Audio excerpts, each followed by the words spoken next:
మీరు మీ ఇంటి నిర్వహణపై కూడా పూర్తి శ్రద్ధ చూపుతారు. ఆధ్యాత్మికత పట్ల మీ గౌరవం పెరుగుతుంది. వివాహితులు ఈరోజు ఆనందంగా ఉంటారు. అనవసరమైన కోపం మీ వ్యక్తిత్వాన్ని దెబ్బతీయగలదు కనుక శాంతియుత దృక్పథాన్ని అభివృద్ధి చేసుకోవాలి. మీరు మీ వ్యాపారం మరియు ఉద్యోగంలో జాగ్రత్తగా పనిచేయాలి. అధికారులు మీ అభిప్రాయాలని ప్రశంసిస్తారు మరియు మీ అభివృద్ధిపై దృష్టి పెడతారు.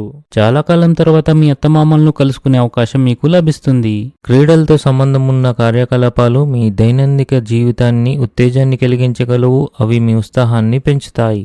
ఈరోజు స్త్రీలకు ఆకుపచ్చ రంగు చాలా శుభప్రదంగా ఉంటుంది. ఆఫీసులో గ్రూప్ ప్రాజెక్ట్స్లో భాగస్వామ్యంగా పనిచేస్తే సహకారం పెరుగుతుంది. భవన నిర్మాణ కార్యక్రమాలు కూడా ఈరోజు సజావుగా సాగుతాయి. ఇవి మీ ఆస్తి అభివృద్ధికి దోహదపడతాయి. వ్యాపారంలో కూడా క్షీణత ఉంటుంది. అయితే కుటుంబంలో కొన్ని అసహ్యకరమైన సంఘటనలు కూడా జరగవచ్చు. దాని కారణంగా కుటుంబ వాతావరణం క్షీణిస్తుంది. వ్యాపారస్తులు ఈరోజు ఆర్థిక ప్రయోజనాలను పొందవచ్చు. మీరు మీ పిల్లల గురించి ఆందోళన చెందుతారు. ఈరోజు ఈ రాశి వారికి మంచి రోజు అవుతుంది. మీరు మీ కష్టానికి తగిన ఫలితాలను పొందుతారు. మీ ఆర్థిక పరిస్థితిని మెరుగుపరచడానికి కీలక ప్రణాళికలు రూపొందించడం అవసరం. ఇది మీ జీవన స్థాయిని పెంచుతుంది. అదృష్టం పరంగా ఈరోజు మీకు మంచి రోజుగా ఉంది. ఆహారం మరియు జీవనశైలి ఆకర్షణీయంగా ఉంటుంది. ఈరోజు మీకు సంక్లిష్టతతో కూడిన రోజుగా ఉంటుంది. కొన్ని పనుల నిమిత్తం ఆకస్మిక పర్యటనకు వెళ్లాల్సి రావచ్చు.